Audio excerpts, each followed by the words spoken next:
Good morning, dear students. Myself, Dr. Avnish Sharma, Associate Professor in Chemistry, MLV Government College, Bhilwara.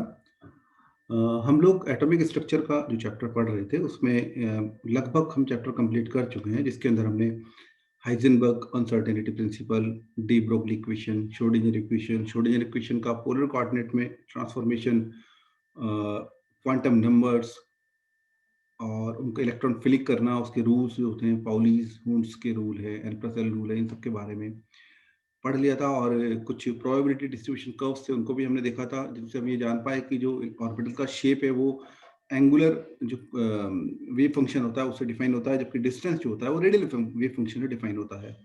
क्योंकि हमने wave function को दो parts में divide कर दिया था, एक रेडियल वेव फंक्शन और एक एंगुलर वेव फंक्शन। उसके बाद में आपके एक टॉपिक है जो लास्ट टॉपिक है इस चैप्टर का, उसके बाद ये चैप्टर खत्म हो जाएगा आपका एटॉमिक स्ट्रक्चर वाला जो है, that is effective nuclear charge. ये टर्म मैंने शुरू के क्लास में भी आपको बताई थी कि ये जो प्रभावी नाभिक आवेश होता है ये बहुत ही इंपॉर्टेंट टर्म है। और ये क्या होता है ये थोड़ा बहुत मैंने आपको डिस्कस किया था। आज इसको हम विस्तार से पढ़ेंगे और उसके बाद ये देखेंगे कि इसको डिटरमाइन कैसे किया जाता है प्रभावी नाभिकीय आवेश को। तो सबसे पहले तो हमें ये जानना होगा कि प्रभावी नाभिकीय आवेश होता क्या है, क्योंकि हम नाभिकीय आवेश तो शायद जानते हैं थोड़ा बहुत, है ना? तो अभी मैं स्क्रीन शेयर करता हूँ आपके साथ। ओके, तो प्रभावी नाभिकीय आवेश, हाँ थोड़ी खाली जगह इसका अपने यूज करते हैं यहाँ पे। तो प्रभावी नाभिकीय आवेश क्या होता है? तो मैंने इनिशियली आपको बताया था जो कि परमाणु का जो आकार होता है वो दो मेन चीजों पे डिपेंड करता है, दो चीजों से गवर्न होता है। यहाँ मैं बोलूँ तो पहली तो चीज होती है, और यहाँ मैं लिखूं परमाणु का आकार या साइज ऑफ एटम,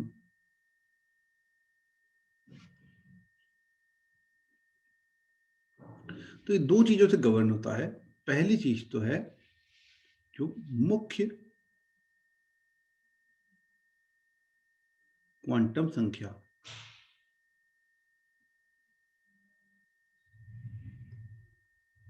जिसको कि हमने एन से डिनोट किया, और इसके बारे में हम काफी विस्तार से ऊपर पढ़ चुके हैं कि ये एनर्जी के बारे में बताता है, इलेक्ट्रॉन की साइज ऑफ एटम के बारे में बताता है, ये भी हम आपको बता चुके हैं ऊपर। दूसरा जो पार्ट है वो भी बहुत इंपॉर्टेंट है और वो कहलाता है प्रभावी नाभिकीय आवेश,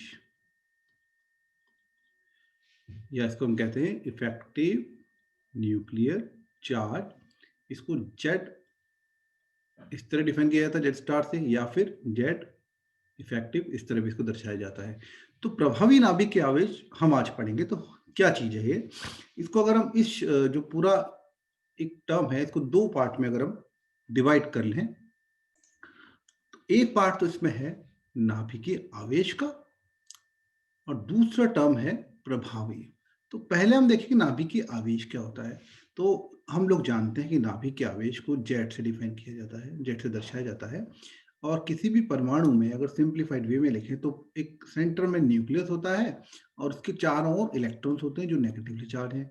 और न्यूक्लियस के अंदर दो मेन पार्टिकल होते हैं, वो होता है एक प्रोटॉन और एक होता है न्यूट्रॉन। इसमें न्यूट्रॉन को हम मानते हैं कि ये न्यूट्रल होता है, इसका कोई भी चार्ज नहीं होता है इसके बाद। जबकि प्रोटॉन होता है वो पॉजिटिवली चार्ज है ना। तो प्रोटॉन पॉजिटिवली चार्ज है, इलेक्ट्रॉन नेगेटिवली चार्ज है। तो ये प्रोटॉन जो है ये इस इलेक्ट्रॉन को अपनी तरफ खींचते हैं। तो ये कहलाता है नाभिकीय आवेश। और इस नाभिकीय आवेश के कारण जो भी वैलेंसी शेल का इलेक्ट्रॉन है, आउटर मोस्ट शेल है, उसका इलेक्ट्रॉन है वो नाभिक की तरफ आकर्षित रहते हैं। सारे इलेक्ट्रॉन रहते हैं पर जो आउटर मोस्ट शेल का इलेक्ट्रॉन है वो उस नाभिक के आकार को डिफाइन करेगा। जितना दूर वो होगा उतना ही बड़ा नाभिक जो परमाणु है वो होगा, है ना। तो किसी परमाणु के आकार को डिफाइन करता है ये आउटर शेल का इलेक्ट्रॉन है वो, और उसके न्यूक्लियस के बीच की जो दूरी है वो। तो जितना ज्यादा नाभिकीय आवेश होगा उतना ही छोटा वो परमाणु होगा, क्योंकि उतना ही नजदीक वो बाहरी परमाणु होगा जो वैलेंस शेल इलेक्ट्रॉन वाला परमाणु, वैलेंस शेल वाले जो परमाणु है, संयुक्त कोश वाला परमाणु है। तो ये होता है नाभिकीय आवेश, ठीक है। अब टर्म आती है प्रभावी नाभिकीय आवेश। तो नाभिकीय आवेश तो समझ में आ गया होगा। अब आइए प्रभावी नाभिकीय आवेश। तो प्रभावी नाभिकीय आवेश में क्या होता है, चलिए यही समझ लेते हैं। प्रभावी नाभिकीय आवेश क्या होता है कि ये तो है आदर्श सिचुएशन जिसमें हम बात कर रहे हैं वन इलेक्ट्रॉन सिस्टम की, सपोज जिसमें कि एक ही इलेक्ट्रॉन था और एक ही नाभिक, नाभिक तो एक ही है जिसमें नंबर ऑफ प्रोटॉन्स है, तो एक ही इलेक्ट्रॉन था, इसको अट्रैक्ट कर रहा है और अपना आवेश से उसको खींच रहा है अपने प्रभाव से।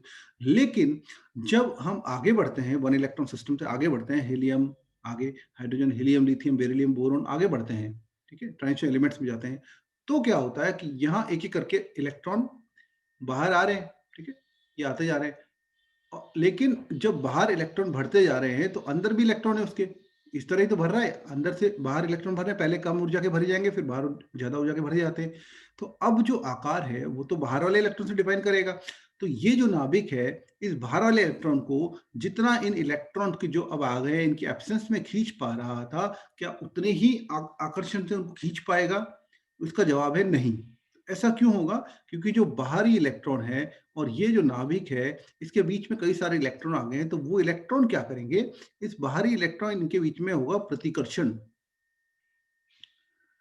प्रतिकर्षण। और ये इलेक्ट्रॉन क्या करेगा, ये इलेक्ट्रॉन इस नाभिक से इस आउटर मोस्ट इलेक्ट्रॉन का जो इलेक्ट्रॉन है, आउटर मोस्ट शेल का इलेक्ट्रॉन है, उसको परिरक्षित करेगा। ये इलेक्ट्रॉन इस इलेक्ट्रॉन को इस नाभिक से क्या करेगा, परिरक्षित करेगा।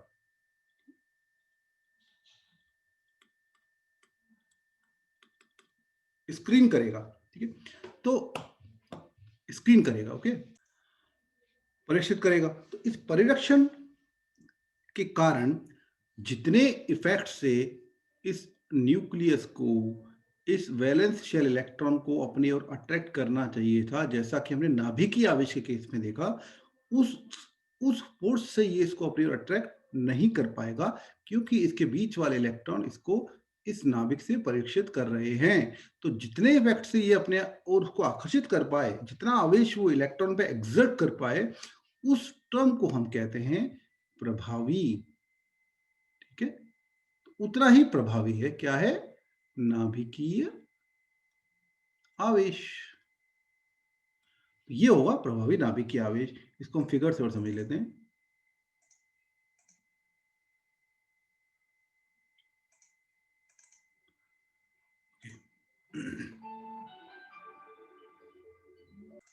तो इस फिगर से अगर हम समझाऊं आपको, तो ये तो है हमारा न्यूक्लियस, जिससे कि पॉजिटिव चार्ज आपको दिखाई दे रहा है, ठीक है। ये हो गया हमारा आउटर मोस्ट इलेक्ट्रॉन, जिसको यहाँ E2 से दिखाया गया है। तो ये नाभिक इस इलेक्ट्रॉन को खींच रहा है, इन दोनों के बीच में ये अट्रैक्शन फोर्सेस है, ओके, ये अट्रैक्शन है, इफेक्टिव न्यूक्लियर इलेक्ट्रॉन अट्रैक्शन है ना, ये अट्रैक्शन हो रहा है। लेकिन इन दोनों के बीच में इलेक्ट्रॉन E1 और प्रेजेंट है। ये E1 इस इलेक्ट्रॉन को क्या कर रहा है, रिपेल कर रहा है, और साथ ही क्या कर रहा है, इस न्यूक्लियस से इस इलेक्ट्रॉन को, इस वाले इलेक्ट्रॉन को ये इलेक्ट्रॉन परिरक्षित कर रहा है, स्क्रीन कर रहा है, छिपा रहा है उसके प्रभाव से। तो जो अल्टीमेटली प्रभाव इस न्यूक्लियस का इलेक्ट्रॉन पे लगेगा, वो कंपैरेटिवली कम होगा जितना इन इलेक्ट्रॉन की एब्सेंस में होता। तो जितना होता है उसको हम कहते हैं प्रभावी नाभिकीय आवेश। ये भी इस तरह समझ सकते हैं कि ये सपोज इंटरनल इलेक्ट्रॉन है, जो ग्रीन से कलर में दिखाया है, ये इंटरनल इलेक्ट्रॉन है, ये न्यूक्लियस हो गया हमारा, ये आउटर के इलेक्ट्रॉन है, ठीक है। तो अगर हमारे इंटरेस्ट का कोई इलेक्ट्रॉन है, ये भी समझने की चीज है, ये इलेक्ट्रॉन स्पेस, इस पे हम प्रभावी नाभिकीय, क्योंकि प्रभावी नाभिकीय आवेश ऐसा टर्म है, वो वैलेंसी शेल इलेक्ट्रॉन के लिए ही नहीं है। प्रभावी नाभिकीय आवेश किसी के लिए भी बात कर सकते हैं अपन, जैसे कोई अगर ये न्यूक्लियस सपोज है, टू डायमेंशनल दिखाएं, और यूं इलेक्ट्रॉन है E1 सपोज यहाँ है, एक ये है सपोज, एक ये तीसरा और एक है ये सपोज, तो ये E2 E3 इस तरह हैं मान लो, तो हम इसके लिए भी बात कर सकते हैं स्क्रीनिंग की, इसके लिए भी बात कर सकते हैं और इसके लिए भी कर सकते हैं, ठीक है। तो अगर इसके लिए हम बात करें, इस E2 इलेक्ट्रॉन के लिए, जैसा कि यहाँ किया गया, ये इलेक्ट्रॉन है, इसके बाहर भी इलेक्ट्रॉन है, अंदर भी इलेक्ट्रॉन है। तो इसके बाहर जो इलेक्ट्रॉन है, दिस वन, ये इस एरिया में जो इलेक्ट्रॉन है, प्रोबेबिलिटी फाइंड इलेक्ट्रॉन जहां हो रही है, तो ये इलेक्ट्रॉन इस इलेक्ट्रॉन को इस न्यूक्लियस से परिरक्षित नहीं कर सकते हैं, क्योंकि ये बाहर है, उसके नाभिक और उस इलेक्ट्रॉन के बीच में नहीं है। तो ये उसको परीक्षित नहीं कर सकते हैं। परीक्षित कौन सा करेंगे? जो उस इलेक्ट्रॉन और उस नाभिक के बीच में आएंगे वो परीक्षित करेंगे। ये चीज समझने की है। ओके, ये एक फॉर्मूला है जो स्लेटर ने दिया था। जेड इफेक्टिव या जेड इफेक्टिव जेड स्टार से हम इसको डिफाइन करते हैं, या मैंने बताया था जेड, इसको इस तरह भी लिखा जाता है, Z effective is equal to Z minus S, जहां पर जेड परमाणु संख्या है। इसको नंबर ऑफ प्रोटॉन से भी हम समझ सकते हैं, ठीक है, परमाणु क्रमांक भी कहलाती है। एस स्लेटर कांस्टेंट कहलाता है, परिरक्षण स्थिरांक कहलाता है, या स्क्रीनिंग कांस्टेंट कहलाता है। कई किताबों में इसको सिग्मा से भी डिनोट किया जाता है ना, सिग्मा से भी डिनोट किया जाता है। तो ये है Z star is equal to Z minus S. तो इस पे सवाल आते हैं, या तो डायरेक्टली शॉर्ट नोट्स में आ जाएगा what is effective nuclear charge, उसको समझाइए, या फिर न्यूमेरिकल क्वेश्चन आ जाता है। तो न्यूमेरिकल अगर आता है तो उसके लिए स्लेटर ने कुछ 4-5 नियम दिए थे, 4 नियम हैं। उन नियमों को अगर हम पढ़ लेंगे तो वो हम निकाल पाएंगे। तो स्क्रीनिंग कांस्टेंट निकालने के लिए 2 तरह से क्वेश्चन आता है, या तो वो डायरेक्टली पूछते हैं कि प्रभावी नाभिकीय आवेश बताइए। तो प्रभावी नाभिकीय आवेश अगर पूछा है किसी भी तत्व के लिए, किसी पर्टिकुलर इलेक्ट्रॉन के लिए, तो हमें उसका एटॉमिक नंबर तो पता ही होगा कौन सा तत्व, उसको देख के पता चल जाएगा। पता जो लगाना है वो है परिरक्षण स्थिरांक। तो या तो डायरेक्टली वो स्क्रीनिंग कांस्टेंट पूछ लेंगे, निकालिए इसके लिए स्क्रीनिंग कांस्टेंट क्या है, या फिर वो पूछेंगे प्रभावी नाभिकीय आवेश। दोनों के लिए नियम सेम ही है, क्योंकि अगर स्क्रीनिंग कांस्टेंट निकल जाएगा तो प्रभावी नाभिकीय आवेश भी निकल जाएगा। तो पहला नियम पहला नियम वही है जो मैं ऊपर आपको बता चुका हूं, कि उस इलेक्ट्रॉन से बाहर वाले इलेक्ट्रॉन का कोई परिरक्षण प्रभाव नहीं होता है। उन्हीं का प्रभाव होगा जो कि उस पर्टिकुलर इलेक्ट्रॉन और न्यूक्लियस के बीच में इलेक्ट्रॉन आएंगे। बाहर वाले इलेक्ट्रॉन को कोई प्रभाव नहीं होगा, तो उसको हमें छोड़ देना होगा। ये नियम संख्या 1 है। एक ही समूह के अन्य इलेक्ट्रॉन का परिरक्षण 0.35 प्रति इलेक्ट्रॉन होता है। एक ही समूह मतलब क्या है? अगर हम बात करें 2p की, सपोज 2p 3p कुछ भी ले सकते हैं, इस पे 6 इलेक्ट्रॉन होते हैं। अगर हम बात करें कि 2p के इलेक्ट्रॉन के लिए परिरक्षण स्थिरांक निकालिए, तो जब हम 2p के इलेक्ट्रॉन की बात करेंगे तो इसमें से एक इलेक्ट्रॉन तो निकल जाएगा जिसके लिए हम बात कर रहे हैं, तो बाकी रह जाएंगे 5 इलेक्ट्रॉन। तो वो जो 5 इलेक्ट्रॉन होंगे वो एक ही समूह के होंगे, तो उनके लिए आएगा 0.35 पर इलेक्ट्रॉन। लेकिन अगर ये 1s की बात करेंगे तो ये सिर्फ 0.30 हो जाएगा। सिर्फ और सिर्फ 1s के लिए हमें याद रखना है 0.30, बाकी अन्य के लिए सेम ग्रुप के लिए 0.35 पर इलेक्ट्रॉन। ओके, दूसरी चीज, s एवं p जो इलेक्ट्रॉन हैं उनके लिए n-1, मतलब अगर मैं यहाँ 3p की बात कर रहा हूं तो 2p भी वहां होगा। तो जो 2p के इलेक्ट्रॉन होंगे या 2s के इलेक्ट्रॉन होंगे उनके लिए पर इलेक्ट्रॉन 0.85 होगा। और नीचे अगर जाएं, हम 3p की बात कर रहे हैं, 3p के इलेक्ट्रॉन का निकालना है और 1s पे जाएं तो उसके लिए n-2 कोश हो जाएगा, क्योंकि वो वहां हो जाएगा वो 1, n- हो गया ना। 3p की बात चल रही है और हम बात कर रहे हैं 1s की, तो n यहाँ पर है 3 -2 that is equal to 1। 1s पे क्या हो जाएगा? 1 हो जाएगा। ओके, चौथा पॉइंट, जो d और f इलेक्ट्रॉन है उनमें बाहर के जो इलेक्ट्रॉन है या d जो सेम समूह के, उनके लिए तो हम बता चुके हैं 0.35 पर इलेक्ट्रॉन होगा। लेकिन जितने भी और अंदर के इलेक्ट्रॉन है, n के अंदर जितने भी इलेक्ट्रॉन है उन सब के लिए 1 माना जाता है। ठीक है, ये सारे नियम मैंने बता दिया आपको। मुझे लगता नहीं है आपको इस तरह समझ में आए होंगे, क्योंकि अपन अभी एग्जाम्पल अगर देखेंगे तो आपको क्लियर हो जाएगा। तो सबसे पहले क्या करते हैं, इलेक्ट्रॉनिक विन्यास लिखते हैं। कोई भी सवाल आएगा उसका इलेक्ट्रॉनिक कन्फिग्रेशन लिख लीजिए, उनके पेयर बना लीजिए कि कौन से सेम ग्रुप में है। तो हम क्वेश्चन सॉल्व करते हैं, उससे बहुत ही ईजी हो जाएगा। सबसे पहला क्वेश्चन देखिए, एन के संयोजी इलेक्ट्रॉन के लिए जेड की गणना कीजिए। तो एन के संयोजी इलेक्ट्रॉन की जब बात आती है तो संयोजी इलेक्ट्रॉन कौन सा होगा? संयोजी इलेक्ट्रॉन होते हैं हमेशा बाहर वाले इलेक्ट्रॉन, जो आउटर मोस्ट के इलेक्ट्रॉन है ना। तो एन का कन्फिग्रेशन लिखेंगे सबसे पहले। तो एन फॉर नाइट्रोजन, नाइट्रोजन का एटॉमिक नंबर क्या होता है? 7 है ना, 7 इसका एटॉमिक नंबर है। कन्फिग्रेशन हो गया 1s2 2s2 2p3। इनको हमने ग्रुप में बांट लिया, तो ये 2s है, n दोनों के लिए बराबर है तो ये एक ग्रुप हो जाएगा। ये n-1 है तो ये एक ग्रुप हो जाएगा। अब बात कर रहे हैं हम n के संयोजी इलेक्ट्रॉन के लिए। संयोजी इलेक्ट्रॉन होगा बाहर वाला इलेक्ट्रॉन जो कि 2p का एक इलेक्ट्रॉन है। ठीक है, तो ये total electron number of electron है 5, उसमें से एक इलेक्ट्रॉन के लिए तो हम निकाल ही रहे हैं, तो वो खुद को परिरक्षित करेगा नहीं, तो बाकी कितने इलेक्ट्रॉन बचे यहाँ पर? 4। तो बाकी इलेक्ट्रॉन बचे यहाँ पर 4, ठीक है। और 1s क्या है? n-1y। तो अब हम देखते हैं कैसे निकालते हैं। सबसे पहले हम देखते हैं 1s के बारे में। तो 1s क्या है? यहाँ पर हम बात कर रहे हैं सहयोगी इलेक्ट्रॉन की, और वो है सेकंड शेल में, n=2 है वहां पर, n=2 है, तो n-1 that is equal to 1s, है ना।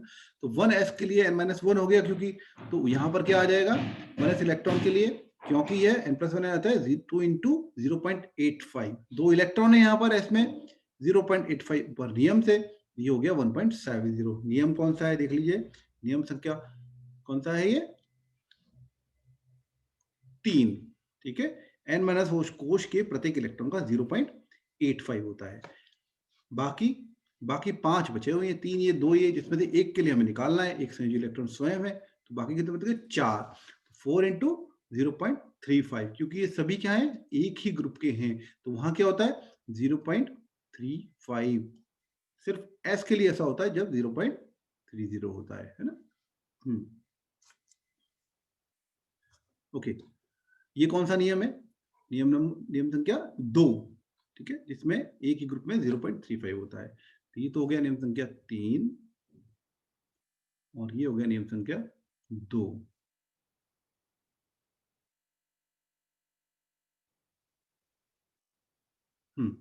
इन दोनों को जोड़ दीजिए, 1.70 plus 1.40 that is equal to 3.10। ये इसका स्लैटर कांस्टेंट आ जाता है, या स्क्रीनिंग कांस्टेंट आ जाता है।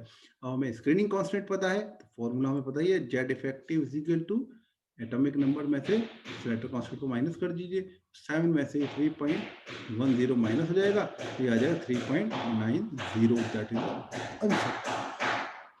ये हमारा आंसर होगा। इस तरह प्रभावी नाभिक आवेश निकलता है।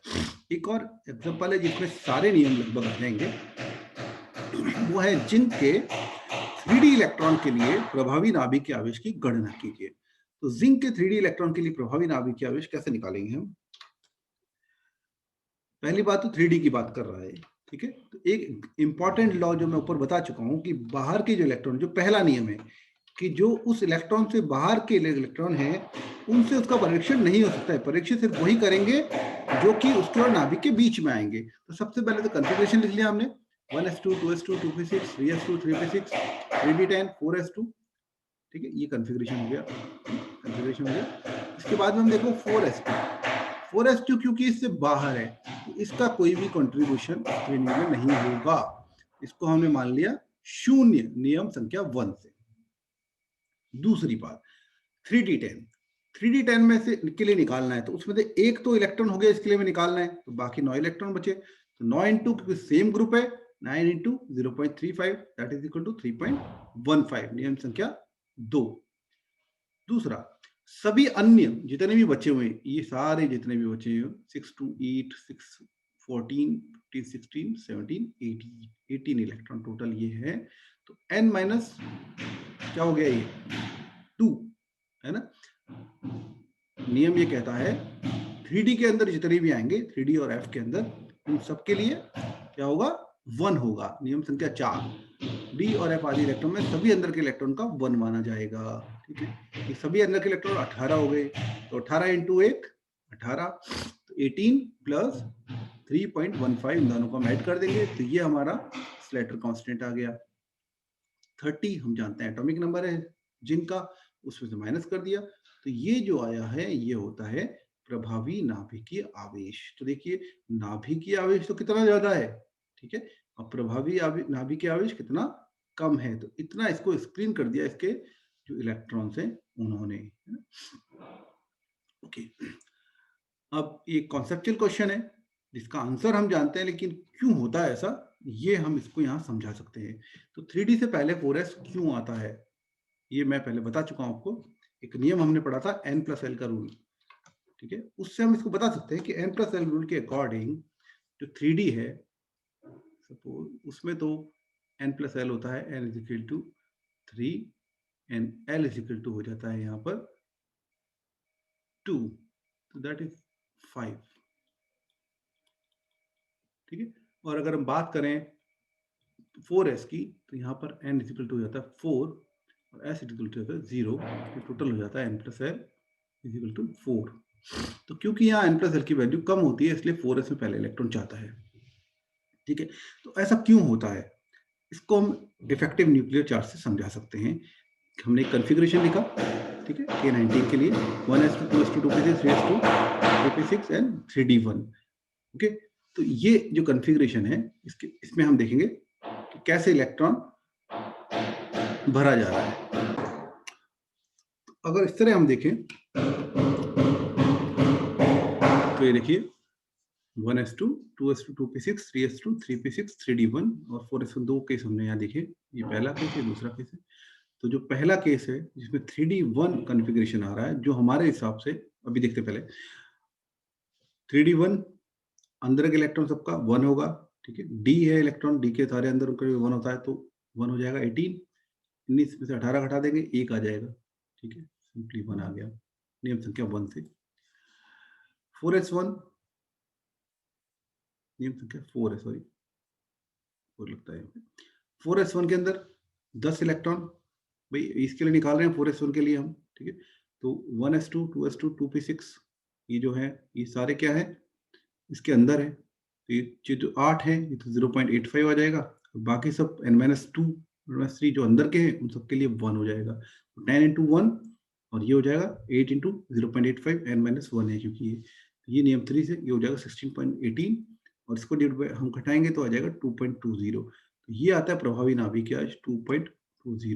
तो केस 2 में तो आ रहा है 2.20 और केस 1 में आ रहा है हमारा 1 सिंपली।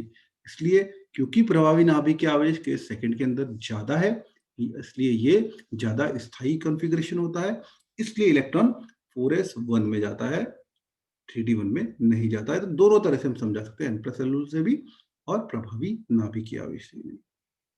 तो ये हमारा इस चैप्टर का आखिरी पॉइंट था और ये चैप्टर हम कंप्लीट कर चुके हैं, एटॉमिक स्ट्रक्चर वाला। नेक्स्ट क्लास में हम केमिकल बॉन्डिंग शुरू करेंगे। इस चैप्टर के क्वेश्चंस कुछ मैं बना के डालूंगा, आप लोग उसको सॉल्व कीजिएगा। Thank you, thanks for watching, thank you.